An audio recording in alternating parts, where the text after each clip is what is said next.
第91章现实焦作人。蓝山岛丛林内，反抗军基地中，坐在轮椅上的卡拉特抬起光秃秃的脑袋，望向洒落于洞口的阳光，眼神里是掩饰不住的喜意。他能明确地感受到，自神重临大地，颁布十诫后，就一改过去的血腥和混乱，时不时给予信徒们充满智慧光辉的指引，并以洞察万物的层次积极地介入大海之上的局势，试图帮助反抗军，帮助所有罗斯德人走出一条虽然艰难但能看见晨曦的荆棘之路。也许这就是重临大地的真实含义。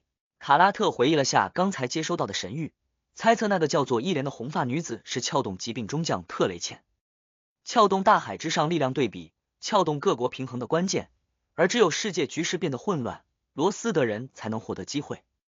卡拉特吸了口气，快速布置仪式，向海神祈求，将伊莲的照片临摹了出来。做完这一切，他本能扭头望向另外一侧，表情颇有些复杂。那个方向居住的是海神教会的大祭司，居住的是原本处于反抗军高层的宗教人士。他们虽然不敢违抗神谕，确实做出了极大的改变，但在许多细节上依旧沉浸于过去。顽固、保守、落后、野蛮，拒绝拥抱更文明化的教会。他们再这样下去，总有一天会被神抛弃。卡拉特难以掩饰内心的笑意，可又莫名涌起了一种强烈的悲哀感。翻阅完信徒们的祈祷，挑拣着给出回应，克莱恩返回现实世界，打算本身也主动的外出寻人，并顺便看一看哪里有真实扮演的机会。他又掌握住把手时，脑海内忽然闪过了一个足够荒谬但又具备实现可能的想法。我真实的目的并不是找到红发的伊莲，而是借此接触疾病中将特雷茜，弄清楚负伤吉米内克的结局，弄清楚那批有关死神的古老文献的下落。也就是说，我需要的只是能引出疾病中将特雷茜的红发伊莲，至于是不是真的，无关紧要。我完全可以自己变成红发伊莲，让达尼兹将我送去居利士奥兹尔那里，顺便领取悬赏，而我则轻松简单的等着见疾病中将特雷茜。这操作好骚啊！克莱恩猛地甩了下头，找理由否决了这个想法。虽然是无面人，但女装我现在还是不能接受啊。难道跨出这方面的心理障碍也是扮演守则之一？而且我不了解红发的伊莲，想伪装也伪装不像，只有一张皮，很难骗过熟悉他的人。那样就见不到疾病中将特雷茜了。找红发伊莲的未必是特雷茜，还可能是这位海盗将军的敌人。我不清楚疾病中将的底细，贸然这么做无法评估危险程度。稳一点比较好，遵从新的意志，先找出红发的伊莲，从他那里掌握到详细的情况，再考虑后续怎么做。这时，克莱恩忽然察觉客厅内有些不对，达尼兹的呼噜声明显变小，长时间变小。冰山中将来了！克莱恩拧动把手打开了卧室的房门，这近乎没有声音的动作里，达尼兹一下翻身，坐起，睁开了眼睛。他努力掩饰着嘴角流泻的笑意，主动说道：“刚才船长来过了。他说，血之上将的船队出现于长尾岛，并继续往南航行，似乎要进入狂暴海。这个消息的来源值得信赖。长尾岛，罗斯德海域最南方的那个岛屿。看来血之上将之前确实打算来拜亚姆，但被卡维图瓦和海王亚恩考特曼的对抗惊到，绕过了这里，直奔狂暴海。他的情报官老奎因没发无线电报通告，应该也是原因之一。克莱恩一阵遗憾，只能说计划没有变化快。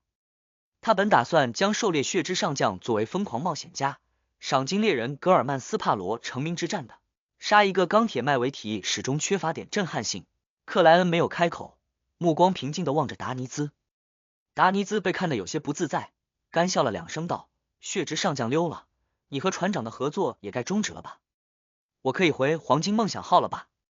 后续可以通过你的信使联络。”克莱恩沉吟了下，从衣兜里取出纸笔，刷刷刷写下了召唤自己信使的方式。紧接着，他手腕一抖，让那张纸像金属薄片一样飞了出去。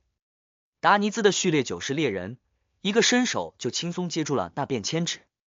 他瞄了2遍，掌心忽然涌出赤红的火焰，将纸张完全烧成了灰烬。哈哈，其实我遗忘了，船长也有办法让我回想起来。他顿了顿，挤出笑容，再次问道：“我可以回黄金梦想号了吧？”克莱恩轻轻颔首：“可以。”达尼兹忍住了挥拳欢庆的冲动，免得刺激到格尔曼斯帕罗这个疯子。他小心翼翼地笑道：“我先去把这段时间的房费付了，顺便出去买张船票。你知道的，拜亚姆最近不平静。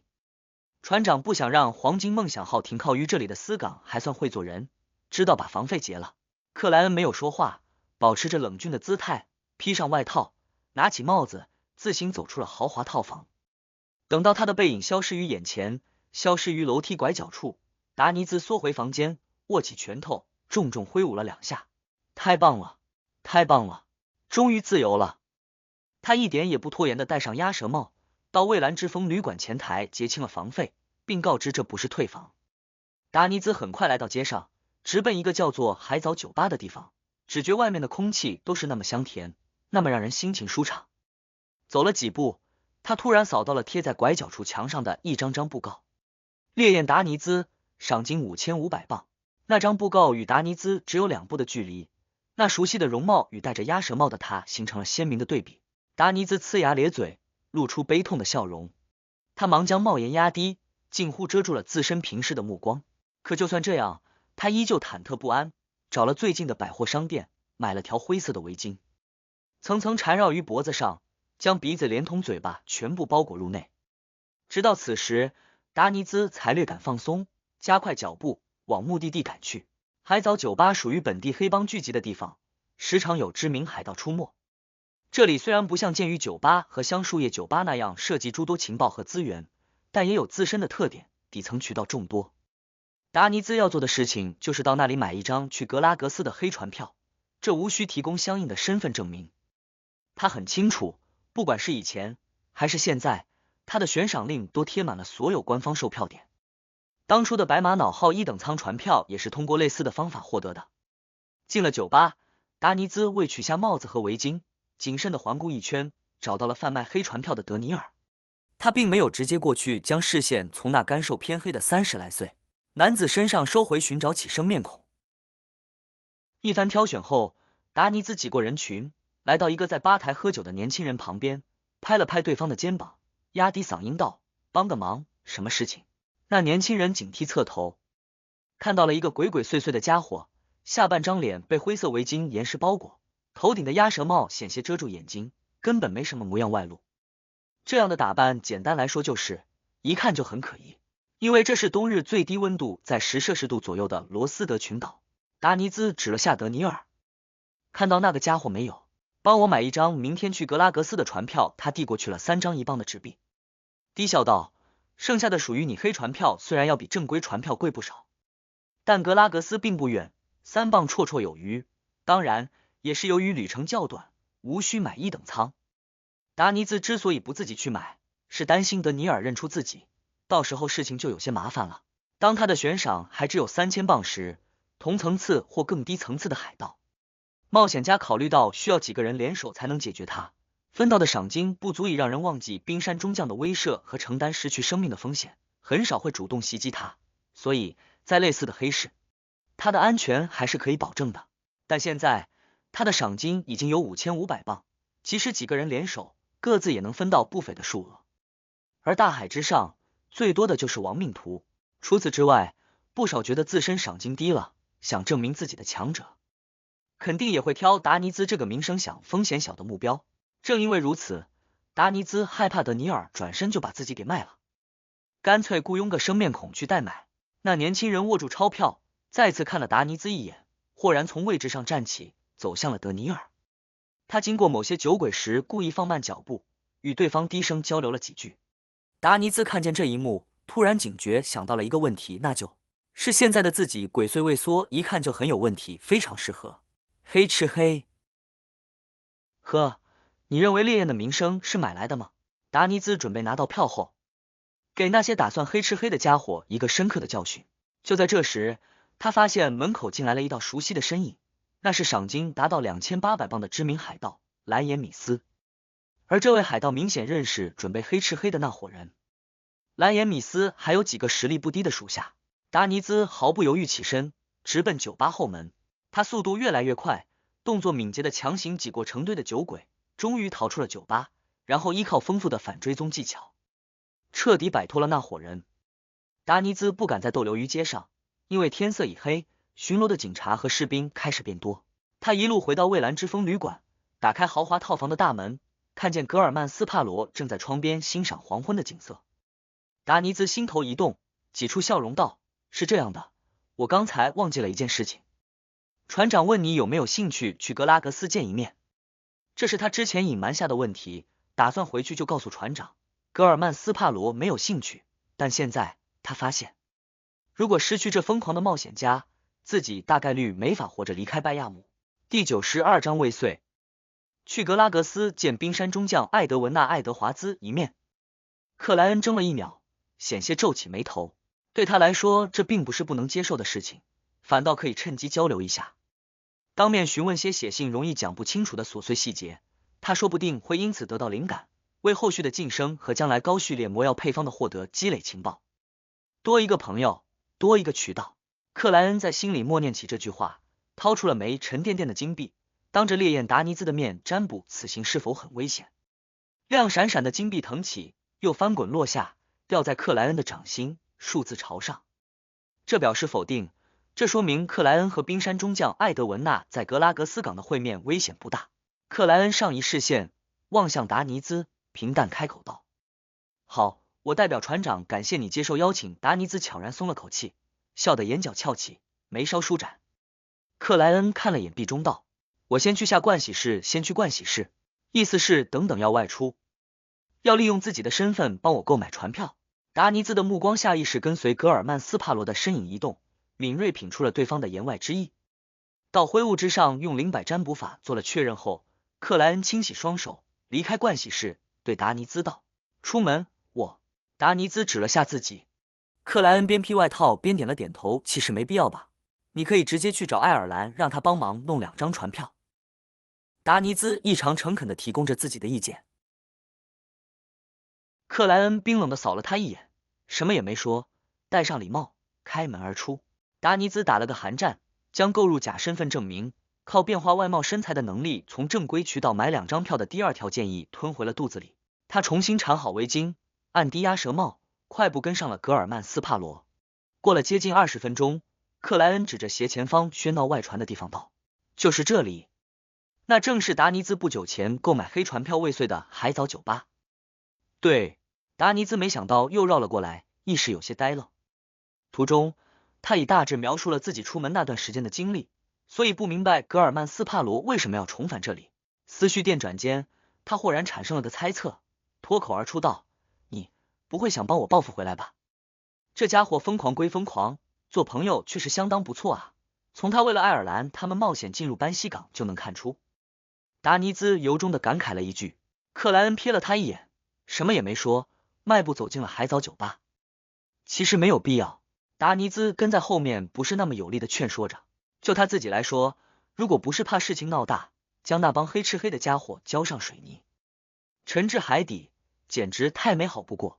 酒吧内喧嚣热闹，回荡着极有本地特色的音乐，带来一种迷幻的感受。达尼兹认真环顾了一圈，寻找试图黑吃黑自己的那帮人，以及知名海盗蓝颜米斯他们。那是德尼尔·达尼兹随口介绍了下那位黑市商人。可惜啊，这里太乱，都不知道那帮家伙还在不在。他于心里遗憾的想到。克莱恩跟随望去，右手抚摸了下左掌带着的蠕动的饥饿。他转过脑袋，看向达尼兹，表情如常的说道：“把围巾取了。”他的语气就像在吩咐达尼兹去买杯啤酒。啊！达尼兹愣在那里，怀疑自己听错了。克莱恩一点点咧开嘴角道：“把围巾取了，不要让我重复第3遍，为什么？”达尼兹的话语被冰冷又疯狂的眼神堵了回去，他又茫然又疑惑的取下了围巾，莫名觉得周围的人都在打量自己，都认出了自己是赏金5500镑的大海盗烈焰达尼兹。克莱恩保持着暗藏疯狂的笑容，继续吩咐道：“摘掉帽子。”过去买票这个瞬间，达尼兹仿佛被一道闪电劈中，差点跳了起来。这样我会被认出来的。在格尔曼斯帕罗的目光注视下，他声音越来越低。到了这个时候，他已然明白了格尔曼斯帕罗想做什么。他想以价值5500金镑的我为诱饵，调出那些贪婪的海盗或者黑帮背后的强者们。狗屎！我刚才怎么会认为他做朋友相当不错？不，我怎么会认为他是我的朋友？这个婊子养的！达尼兹内心不断怒喝，不断爆着粗口。他没有办法反抗，因为他知道格尔曼斯帕罗是个何等疯狂的家伙。这是一个连海盗将军都想狩猎的疯子。达尼兹露出扭曲的笑容，边小幅度来回摆头，边摘掉帽子，缓步走向了德尼尔。他的周围一道道视线扫过，停顿了2秒，豁然收回。一个个酒鬼潮水般后退，空出了一条宽敞的道路，就如同海洋被分开。看到他们的反应，达尼兹惊恐担忧之余，竟觉得这样的场面意外的不错。这就是大海盗的威风，这就是被人仰视、被人瞩目的感受。该死！我听见有人说出我的名字了，有人在低语烈焰。达尼兹明白自己已经被认出，一边战战兢兢的往前，一边垂下双手，准备战斗。达尼兹，烈焰达尼兹！人群之中，蓝颜米斯愕然脱口。他的属下眺望了一眼，兴奋说道：“头儿，真是烈焰达尼兹，5500磅啊！我们要动手吗？”米斯眯了眯蔚蓝的眼睛，抬起左臂，狠狠给了属下的后脑勺一巴掌。你这个蠢驴！烈焰达尼兹，如果是你这样的蠢驴，早就不知道死多少次了。他敢这么出现，肯定不害怕被袭击。他背后藏着强者。米斯突的惊恐，四下张望起来。他怀疑冰山中将艾德文纳·爱德华兹已秘密来到慷慨之城拜亚姆。透过人与人之间的缝隙，他看见偏入口处站着位年轻绅士，身穿黑色双排扣大衣，头戴半高丝绸礼帽，黑发棕瞳，脸庞消瘦，棱角分明。无需言语，米斯的灵感告诉他，这是个非常可怕的存在。他的高灵感曾经为他带来过不少问题，但也让他成功的逃避了更多的危险。走！他压低嗓音吩咐了一句，然后借助酒客们的阻挡，如同之前的达尼兹一样，从酒吧后门逃了出去。达尼兹心惊肉跳的走到了德尼尔面前，从一脸错愕和惊惧的对方手里买到了2张去格拉格斯的船票，一直到他原路返回，于格尔曼斯帕罗眼神示意下自行走出了酒吧，也没见谁发动突然的袭击。不是说海盗里面有很多亡命徒吗？果然，临时起意较为仓促的陷阱很难奏效，反常往往就意味着不对，当然也可以利用反常来吓唬敌人。可惜克莱恩按了下礼帽，紧随达尼兹而去。此时达尼兹正徘徊于煤气路灯旁边，见格尔曼斯帕罗出来，勉强笑道：“我可以戴围巾和帽子了吧？”哈哈，那群胆小鬼！可以，克莱恩未作停顿，向着街道另外一头加快了脚步。达尼兹瞳孔一缩，连忙跟上，急声询问：“为什么突然逃跑？”克莱恩没有侧头，嗓音平稳的说道：“你想在原地等待法者邀请吗？”他边说边抽出纸人，抖甩出去，燃成灰烬。达尼兹这才醒悟，那群胆小鬼虽然不敢袭击自己，但绝对有勇气举报。如果成功，他们还有机会拿到部分悬赏。一直跑入条僻静巷子，看见格尔曼斯帕罗停顿下来，他才有空闲缠好围巾，戴上帽子。我们现在去哪里？达尼兹略微喘了口气道。克莱恩扫了他一眼，找爱尔兰。达尼兹的嘴角顿时抽出了2下，恨不得丢个火球过去。买前往迪里纽斯岛的船票。克莱恩补了一句，穿出了这条巷子。迪里纽斯是罗斯德群岛南下后的第一个岛屿，对，那里也有去格拉格斯的船。现在所有人的注意力都在拜亚姆去格拉格斯的客轮上，绝对没谁能想到我们会从迪里纽斯港那里绕一圈。达尼兹恍然跟随。周二上午，克莱恩亲自帮达尼兹做了伪装，让他变成了一个戴金边眼镜的混血儿。虽然这没法应用无面人的能力，但也比达尼兹之前的乔装改扮好了至少10倍。他们顺利登船，准备前往南边的迪里纽斯港，这大概需要10个小时。那艘客轮离港，驶入了大海。和煦的阳光，稀薄的云层，发蓝的天色，颇有寒意的微风之中，这混合动力的船只安静的驶于清扬的波涛上，平稳的航行到了下午。此时克莱恩正在船舱内琢磨秘密之书上的一个内容，达尼兹则来回踱步，畅想着怎么与同伴吹牛的事情。突然之间，他们视线同时一暗，似乎有云层飘移过来，挡住了太阳。克莱恩下意识往外望去，只见远处不知什么时候出现了一艘巨大的漆黑的帆船，它长近100米，风帆高挂，侧面有一门门舷炮。它尚未靠近这里，行驶方向也有错开，但依旧让周围区域仿佛获得了一轮黑太阳。达尼兹露出又崇拜又畏惧，又向往又厌恶的复杂神色，嘶了一声，梦一般低语道：“黑皇帝号，第93章黄金梦想号。”看到那巨大黑帆船的时候，克莱恩的第一反应就是畏惧和戒备，怀疑五海之王纳斯特这半神是冲着自己来的。但他旋即就否定了这个猜测，因为除了在灵界使用过黑皇帝牌，他出海以后就几乎没让那张亵渎之牌于现实世界里呈现过。仅有的2-3次也是响应召唤而来，并迅速进入灵界。以灰雾的屏蔽能力，以亵渎之牌的反占卜、反预言特性，五海之王纳斯特不可能也不应该锁定我。克莱恩镇定下来，起身走到窗边，与达尼兹一块眺望围被帆船场里的黑皇帝号。那巨大的船只在大片的阴影里缓缓靠近，甲板上的景象逐渐清晰，水手们或正清洗甲板，或倚着船舷吹牛，并没有拔刀或抽枪，毫无劫掠的迹象。靠近船舱的地方，有一张2-3米高的斑驳石椅，上面坐着位巨人般的男子。还没看清楚五海之王纳斯特的样子，达尼兹就忍不住低下了脑袋，身体发僵，瑟瑟发抖，想要匍匐。克莱恩也感受到了那种难以言喻的威严和震慑，他没有硬撑，没有梗着脑袋继续直视五海之王纳斯特，这大概率会引起对方注意，从而带来不必要的麻烦。作为一个藏着许多秘密的人，该低头还是得低头。克莱恩收回视线，欣赏起甲板上铺着的地毯。不知过了多久，他看见阳光重新照了进来，阴影消失不见。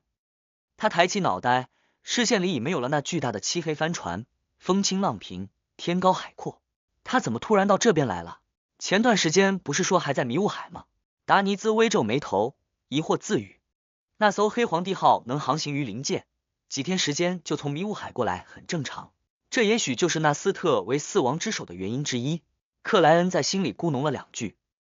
他相信五海之王纳斯特是被黑皇帝牌吸引过来的，但对方大概率只能确定一个模糊的范围。克莱恩收回视线，重新坐下，像是什么事情都没有发生过。从拜亚姆到迪里纽斯的直线距离其实并不长，但足够安全的航道弯弯曲曲，来来回回，客轮直到黄昏才进入港口。然后克莱恩变化模样，利用假身份证明买了2张时间最近的船票，在天黑之前再次出发，于清晨蒙蒙的光芒里抵达了格拉格斯。达尼兹没有进入城市，带着克莱恩绕路来到一座私港，乘坐简陋的渔船往外海行去。近2个小时后，克莱恩视线内出现了一艘几10米长、干净整洁，在阳光下反射出金黄色彩的帆船。和同类相比，它显得极为特殊，沿中轴线布置有一门主炮，炮管上符号和花纹层叠，流转着微弱但纯净的光芒。那是净化之炮，只能使用10次，然后需要6位光之祭司举行仪式，向神灵祈求，重新填满灵性。达尼兹得意洋洋地介绍道。巨大化多次化的符咒，超过一定时间，应该也会出现自发的灵性流失。冰山中将背后的势力是永恒烈阳教会，或者能培养光之祭司那种。克莱恩表面不动声色，心里却犯了嘀咕。他最初在达尼兹梦里看到黄金梦想号时，并没有对主炮表示惊奇，毕竟梦境这种东西不需要符合常识。也许达尼兹见过铁甲舰，对主炮留下了极为深刻的印象，于是在梦中体现了出来。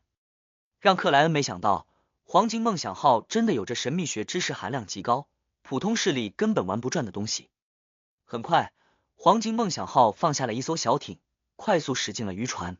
达尼兹五指张开又握紧，猛地跳了下去，稳稳落在小艇之上，几乎没造成什么动荡。他吹了声口哨，和驾船的海盗拍了下手掌，找回了纵横大洋的感觉。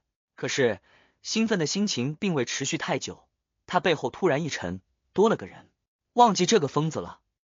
达尼兹收起笑容，坐了下来。克莱恩审视了下海盗们，按住帽子，平静坐下，什么也没说。没用多久，他登上了黄金梦想号的甲板，看见了静静屹立于舷侧的冰山中将艾德文娜·爱德华兹。这位海盗将军和上次在梦中见面时几乎一致，发型妆容都没什么变化，只是将裙子换成了一条深色的长裤，配上皮靴，于知性美丽之余多了不少飒爽。这次才更像海盗，而不是教师。克莱恩轻轻颔首，礼貌笑道：“早上好，船长女士早上好。格尔曼先生艾德文娜微笑回应。他转过身体，走到了一处晾晒渔网的地方，示意别的海盗远离，自己忙自己的事情。渔网不愧是更像宝藏猎人的海盗团，这是为改善伙食准备的。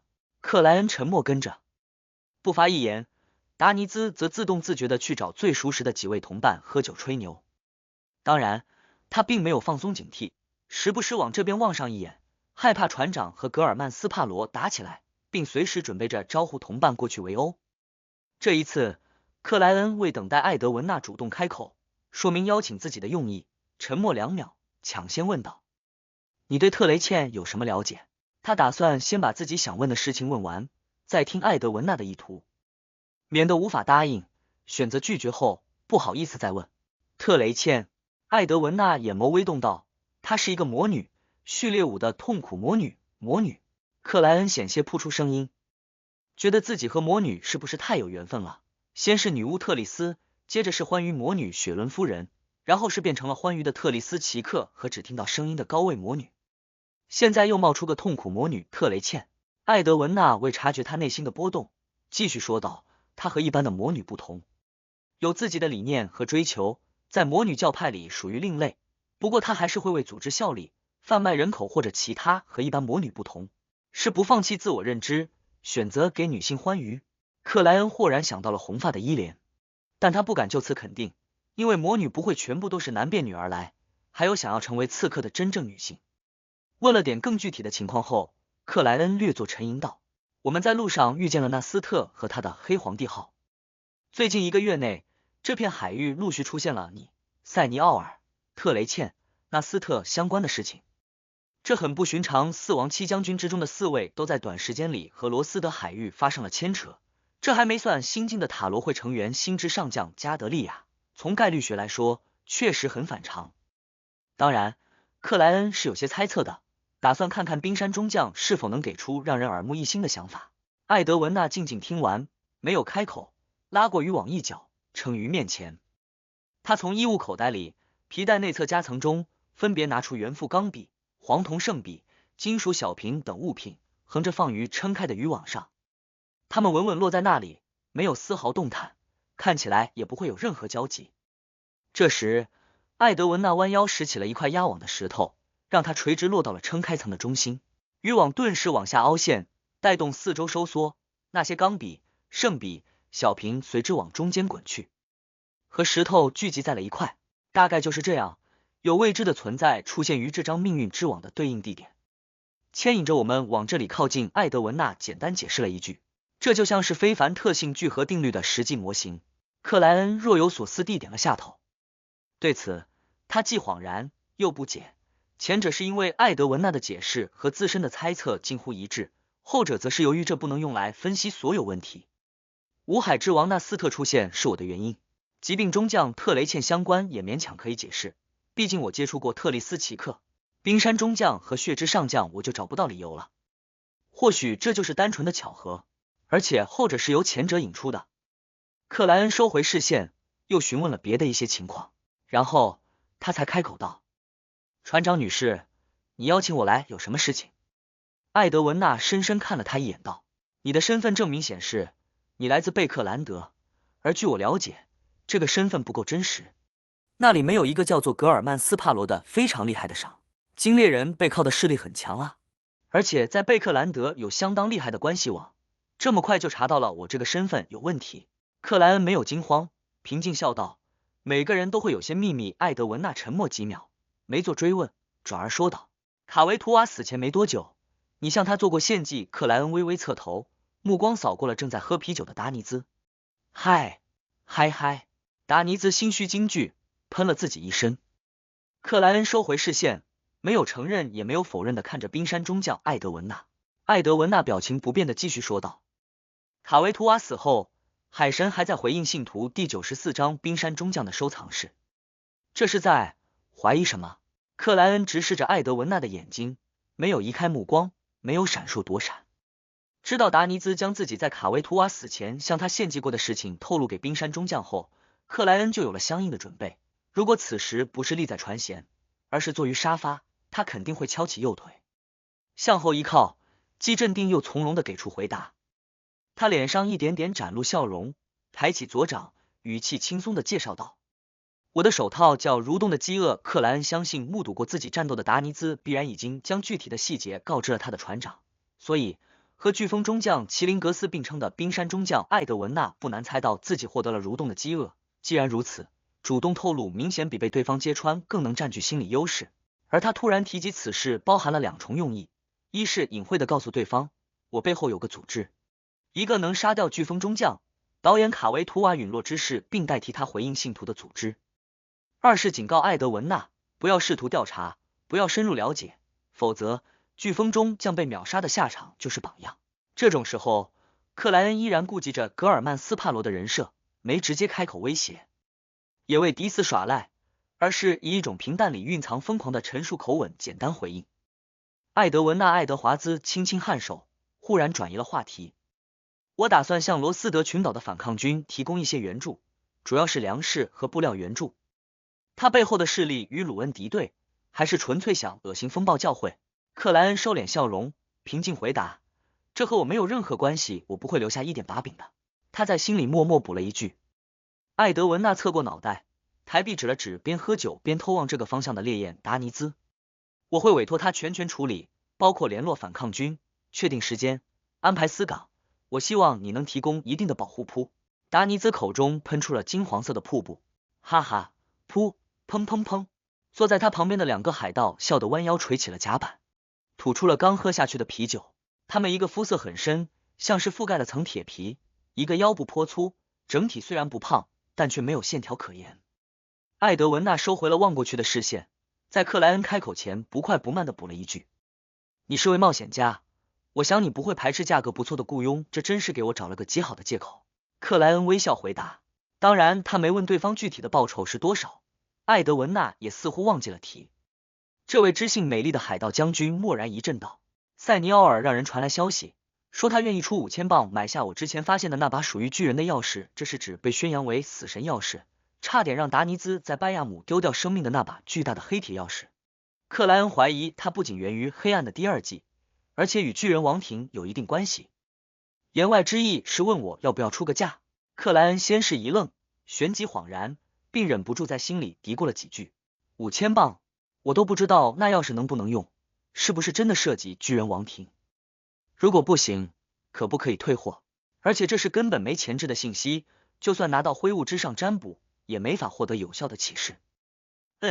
一个简单的推理是，如果不涉及巨人王庭，牵扯的是我根本不知道的另外的宝藏，那我买下来也没法使用，唯一的好处是破坏了血之上将的图谋。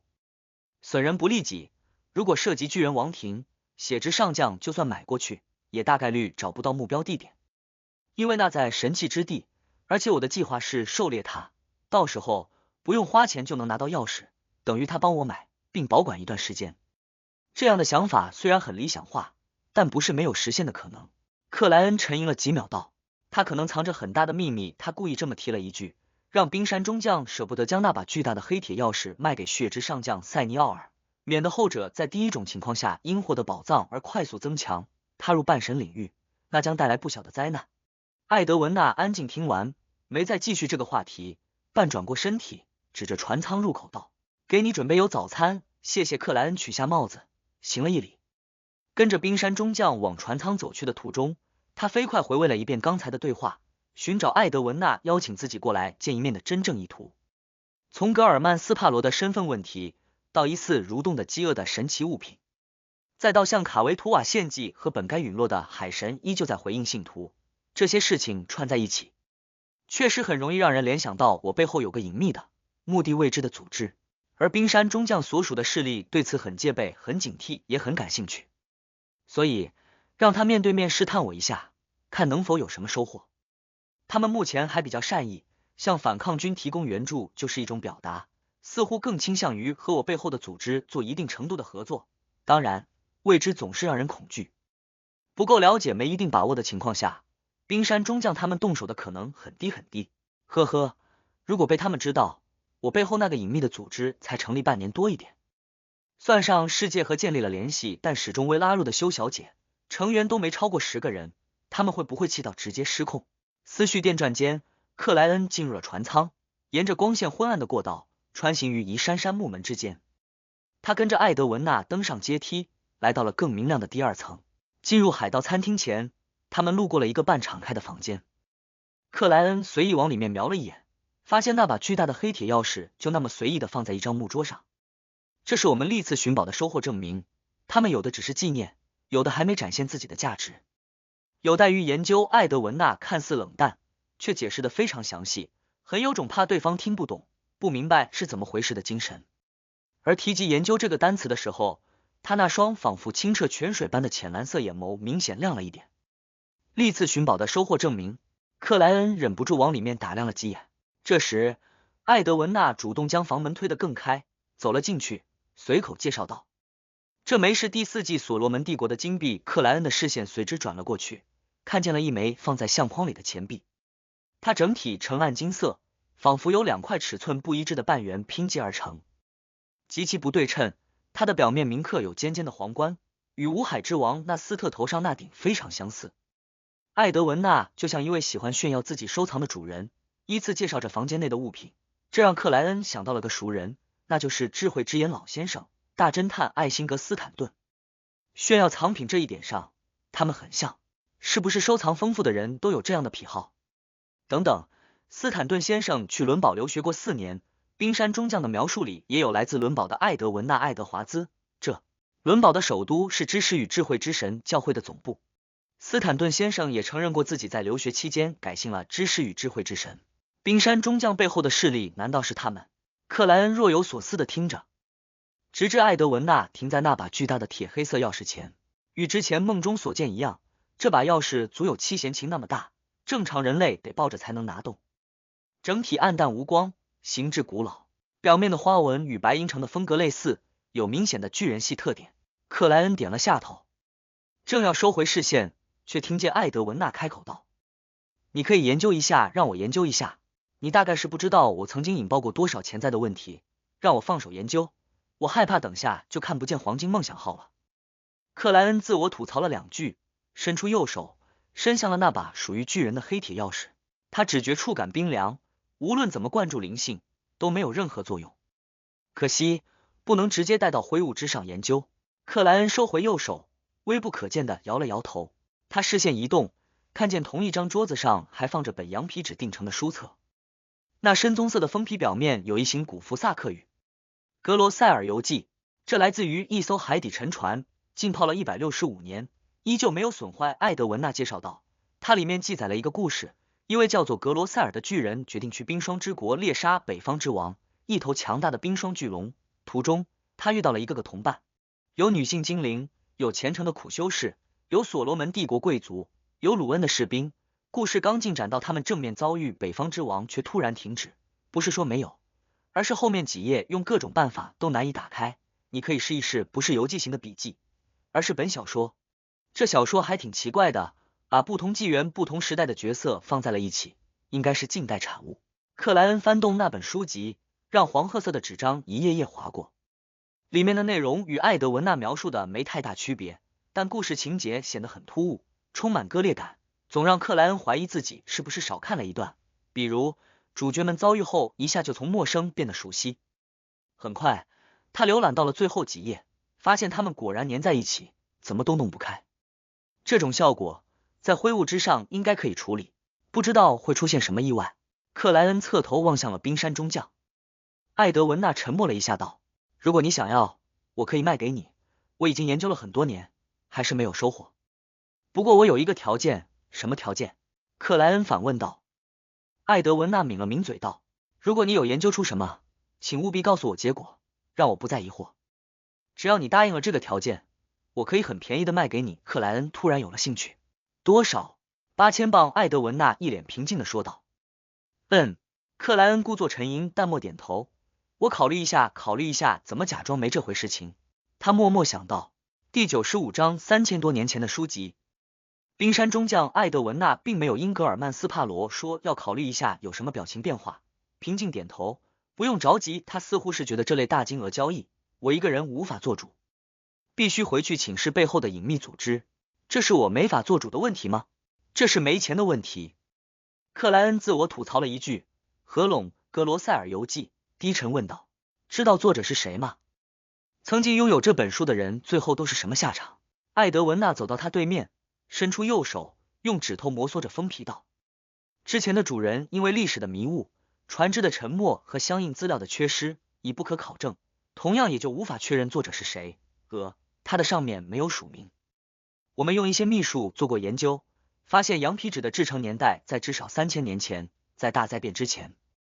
这也是我认为它最少价值8000磅的原因。3000年前的书籍里面的角色，除了巨龙、精灵，还有人类苦修士、所罗门帝国贵族和鲁恩士兵，这都是之后年代才有的概念啊！一本隐藏着预言的神奇之书，或者有谁特意用古代羊皮纸做的？但这样有什么意义？单纯的恶作剧。克莱恩故意微勾嘴角，却不露笑意道：“巨人名是格罗塞尔，作者会不会是罗塞尔？不，罗塞尔这个名字本身就源于巨人语的拆解，在古福萨克语演化出因蒂斯语时第二次改变，有了不同的意思。”艾德文纳详细的解释了罗塞尔这个名字的词源由来，听得克莱恩一愣一愣，有种回到学校课堂的感觉。他轻轻颔首，转而没什么语气起伏地说道：“如果这是古代的著作，我很好奇一条冰霜巨龙为什么能被称为北方之王，它会对应什么途径的什么序列？”艾德文纳将视线从格罗塞尔游记上抬起，望着克莱恩道：“在第一块亵渎石板出现前，并没有途径和序列的概念，而且很多生物也不会遵循这样的安排。那个纪元，混乱和疯狂是一切的主基调。有的巨龙或许会聚集起许多与冰霜相关的非凡特性，就像魔女的冰霜、活尸的冰霜、天气术士的冰霜，这样一来，他就拥有极为强大的实力和相当高的位格了。当然，类似的聚集必然会带来死亡和失控。这句话的意思是，如果他没死，他必然会失控成怪物。不过，巨龙本身就是怪物，如果巨龙、巨人、精灵里有许多类似的产物，那第二纪元被称为黑暗纪元就可以理解了。克莱恩沉吟一下，似自言自语又似在询问般说道：“这就造成了非凡特性的浪费。”艾德文纳看了他几秒道：“罗塞尔大帝曾经说过一句话，凡分离的必聚合，凡聚合的必分离。大帝说过，第一句我懂，就是非凡特性聚合定律的另一种表达。第二种是什么意思？聚合到一定程度，会出现分离和排斥趋向。当本身不属于一条途径，非常混乱的复合聚集在一起时，会出现分离效应。越混乱，彼此间越排斥。这种话，大帝应该不会随便对人说，肯定不在外面流传的那种语录里。我上次从罗塞尔托梦术和中将女士的信猜，他是大帝天启4骑士之一爱德华兹的后裔，可能极大啊。大帝陨落后，他们家族逃到伦堡，逐渐改信了知识与智慧之神。真是一个好老师啊，简直有问必答。克莱恩不再多说，欣赏起冰山中将另外的藏品。与此同时，他在心里有了一定的想法，那就是塔罗聚会的时候，通过世界询问下小太阳，看他是否知道《格罗塞尔游记》这本书。当然，为了不让倒吊人从问题里品出世界的不对，从而察觉愚者的异常，他决定单独交流，屏蔽别人。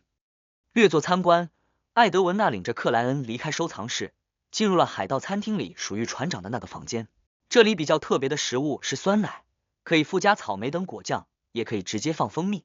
艾德文纳指着门外那排食物道：“有几种鱼干也不错，那是来自深海的。”尚未被命名的种类。说话间，他示意克莱恩自己取用，拿回房间，并主动起身，做出了表率。克莱恩拿了份不知道是谁制作的酸奶，往里面弄了几勺蜂蜜，然后端着盘子，往里面夹取猪肉、香肠、奶油、面包圈等食物。这个过程中，他看见个穿白衬衣、黑马甲、打花色领结，像职员胜过海盗的年轻男子靠近冰山中将艾德文纳，低声交流着什么。这男子长相不错，发色偏金，发根较黑，整齐的向两侧翻倒着。他的瞳色是很浅的那种湖绿色，鼻梁很挺，嘴唇较薄，有种让人信赖的气质。不要被这家伙外表骗了，他就是个鲮鱼罐头，里面充满了恶臭。达尼兹不知什么时候也进入海盗餐厅，来到克莱恩的身旁，小声鄙视道。克莱恩侧头瞥了他一眼，什么话也没说，因为他知道达尼兹会主动解释的。不等达尼兹开口，他旁边那个腰部臃肿的男子就用略显尖细的嗓音说道：“他是三父约德森，以前是个花花公子兼海盗，说要偷走我们船长的心，结果被揍了一顿，留下来接受教育，狗屎。总之，他不是个好东西。达尼兹强调道。不是个好东西。肤色铁黑的另一个海盗附和道。为什么总感觉你们很一致？克莱恩想了想道。赏金5200镑的花领结约德森，序列6。果然是标准的格尔曼斯帕罗反应。达尼兹望了眼那边，不屑中藏着点后怕的说道。他实力不是太强，就是很奇怪。我和他打架，战斗的时候，突然就不能使用火球了，而他则可以模仿我的火焰能力，很耳熟的描述。克莱恩下意识望向约德森那边，仔细回想了一下，记起了在哪里听说过。这与廷根市查尼斯门后的一件封印物血管小偷非常像。克莱恩已想不起血管小偷的封印编号，但还清楚的记得他能短暂的窃取别人的非凡能力为己用。对应途径的，克莱恩收回视线，发现达尼兹和他的2个同伴边喝酒边在意的望着那边。想到达尼兹泄露了自己向卡维图瓦献祭的事情，克莱恩拿了杯啤酒，端着餐盘，边走向船长用餐室，边漫不经心的说道：你们都喜欢他吧？噗噗噗！克莱恩侧后，酒水喷出的声音几乎同时响起。他用眼角余光看见达尼兹往后跳了2步，先惊恐的望了那边一眼，然后稍微放松的转回脑袋，打量起同伴。他们不知不觉拉开了距离，眼神变得相当复杂，有种被欺骗般的愤怒。克莱恩没有停步，回到船长用餐室，享受起清晨的美味。过了好一阵子，艾德文娜才端着餐盘回来，他喝了口牛奶，停顿了2秒道：达尼兹给我看过了你的信使召唤仪式，里面提到需要使用1枚金币作为材料。我有些不解，这是指鲁恩的金币，还是英蒂斯、福萨克的，或者其他？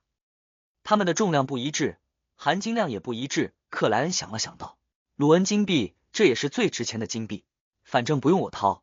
克莱恩在心里补了一句。艾德文娜点了下头，收到回信的时候也要支付。不同的灵界生物有不同的喜好。克莱恩嗯了一声，他知道冰山中将艾德文娜是灵界生物的研究者，相信对方能理解自己这句话的意思，而且他也没有撒谎，只是隐瞒了可以由信使主人支付这个选项。是的，艾德文娜很认真的给出回应，我曾经试过找一位信使，但只能自己摸索皱纹，不仅危险，而且很难得到满意的，最终只能放弃。这是一方面的原因，另一方面是模拟的死灵力量无法用来签署契约。